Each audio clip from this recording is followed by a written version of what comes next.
RBC's City National Crystal Infinite Visa has undergone a bunch of changes today. What was once one of the most popular value adding cards on the market, at least in the US, is now been pretty well nerfed. This is Platypus Knowledge Media, and we're going to be talking about the City National Crystal Infinite Visa. The Crystal Visa was a card that was kind of infamous in credit card circles as having a very outsized benefit, as well as an outsized application procedure to acquire it. You had to go to the physical branch locations. You could not apply online. You actually had to go to a physical branch and apply. And you didn't just show up. You actually had to bring information about your income level, your employment, your tax forms, etc. It was actually a pretty heavy lift in terms of bringing this stuff there. You had to jump through a lot of hoops, crawl through a lot of ditches to apply for the card. But if you were able to bring all those documents in, you were rewarded with a City National Crystal Visa.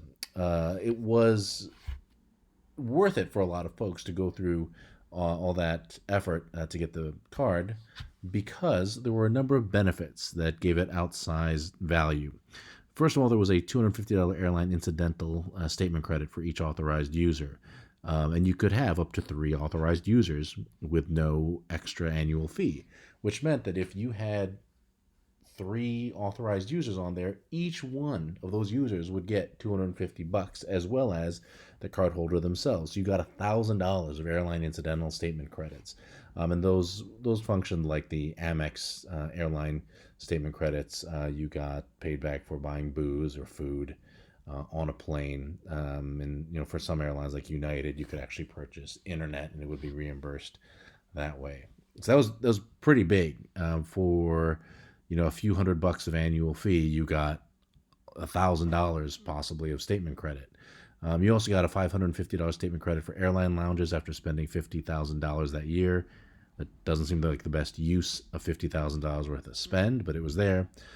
You also got a benefit that used to be on a number of other cards, the Visa Infinite Discount Air benefit. That was a $100 discount on U.S. domestic round-trip coach airline bookings for anywhere from 2 to 5 travelers. So if you had a family of 4 and you traveled, 10 times a year on domestic round-trip coach flights, those 10 flights would get you $100 discount each. So that was $1,000 worth of benefit right there. You also got a $100 statement credit to cover the global entry application fee.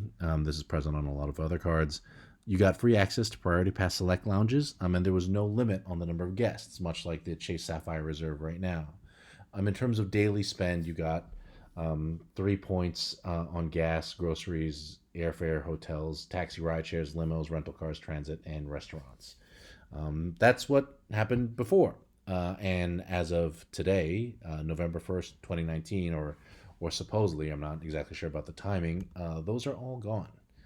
Those benefits are no longer in place in the same condition that they were before. So let's review the changes. The new benefits are that airline incidental credit now is capped off at $350 total across all users. So it doesn't matter who spends the amount, you only get $350 of credit per year total. Also, if you do have authorized users, that will now cost $95 per person per year. Now, this is anecdotal. I haven't seen any documentation from RBC about it, but folks online are saying that they are being told by the customer service reps that there will be a $95 annual fee per user. That $550 statement credit for airline lounges after spending $50K is probably staying. Not sure, but there doesn't seem to be any published changes to that. And again, that Visa Infinite Discount Air benefit is now canceled. So you don't get that benefit. So the 2 biggest value adds for a lot of folks, especially for people who traveled a lot and especially with their family, the airline incidental statement credit for authorized users and the Visa Infinite Discount Air benefit is now canceled. Right now, I think there's only one remaining card out there that still has that Visa Infinite discount air benefit. I think that's the Ritz-Carlton card from Chase. and that's not accepting new applicants. The only way to get that card, if you don't already have it, is if you have an existing Chase Marriott card, and it's been over a year since you acquired that card. You can product change into the Ritz-Carlton card.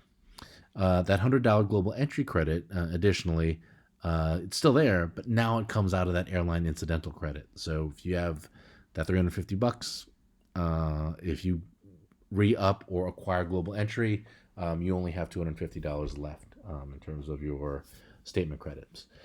There are now no free guests on Priority Pass. It will now cost $32 per guest per visit to bring anyone in with you to the Priority Pass lounges.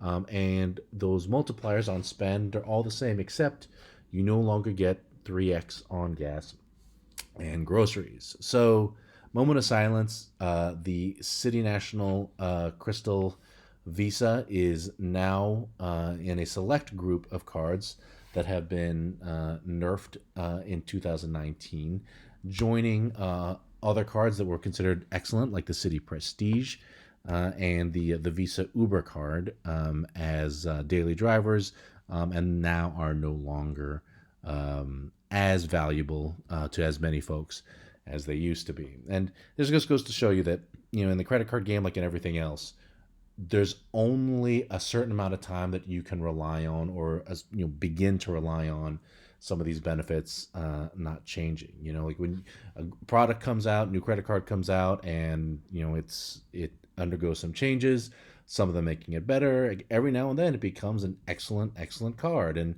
they'll do tweaks here and there, maybe adjust some of the benefits, and boom, the card is no longer as awesome as it used to be. This has been Platypus Knowledge Media. Thank you for watching. If you are so moved, it would really help us out to give us a like on this video. That helps us out with the YouTube algorithm. I hope you all have a wonderful day.